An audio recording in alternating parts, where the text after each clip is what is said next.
வீடு கட்டுவீங்க, வீடு வாங்குவீங்க, சொத்து பத்து வாங்குவீங்க. ஏதோ ஒரு விதத்தில் உங்களோட கம்ஃபர்ட் அதிகரிக்கும். 4வது விஷயம் என்ன அப்படின்னா, அம்மாக்கும் உங்களுக்குமான உறவு முறையில் ஒரு அந்யோன்யம் அப்படின்றது வரும். அம்மானோட ஆரோக்கியத்தில் முன்னேற்றம் அப்படின்றது இருக்கும். 4 விஷயம் நடக்கும். அப்போ குரு என்ன பண்ண போறாரு, உங்களுக்கு சுக குருவாக இருந்து நிறைய சுகங்களை கொடுக்க போறாரு. எந்த விதமான டவுட்டும் இல்லை. அப்போ குரு பயிற்சி சூப்பராக இருக்குல்லம்மா, சூப்பராக இருக்குது. எதுலையாவது எச்சரிக்கையாக இருக்கணுமா அப்படின்னா கண்டிப்பாக எச்சரிக்கையாக இருக்கணும். குரு எக்ஸ்ட்ராடினரியாக இருக்காரு, பட் ராகு 11ல் இருக்காரு. ராகு 11 என்ன பண்ணுவார், செய்யக்கூடிய தொழிலில் அபரிவிதமான லாபத்தை கொடுப்பார் ப்ளஸ்ஸு.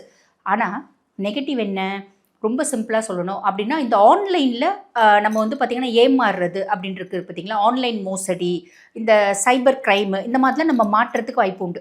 ரொம்ப எளிமையாக சொல்லணும்னா, யூடியூப் பார்த்துருப்போம், ஒரு க்ரீம் போட்டிருப்பாங்க, ரொம்ப வயசான தோல், நிறைய சுருக்கத்தோடு இருக்கும். அந்த க்ரீம் போட்டு தேய்ச்சோடனே 16 வயசு தோலாக மாறிடும். அந்த க்ரீமோட விலை 3000 ரூபான்னு இருப்பாங்க. பொம்பளைங்க என்ன பண்ணுவாங்க, உடனே அடடா நம்மளும் இப்படி மாறிடலாம் அப்படின்னு சொல்லிட்டு காசு அமைச்சா அது நம்ம பார்த்திங்கன்னா கேஷ் ஆன் டெலிவரி கூட நம்ம அப்ளை பண்ணி வாங்கியிருப்போம். அவன் பிரித்து பார்க்க அலோவ் பண்ண மாட்டான். காசு கொடுத்துட்டு திறந்து பார்த்தா அது ஃபேக்காக இருக்கும். அந்த மாதிரி ஃபேக்கான ஒரு க்ரீமாக இருக்கும். இந்த மாதிரி நம்மளுக்கு பார்த்திங்கன்னா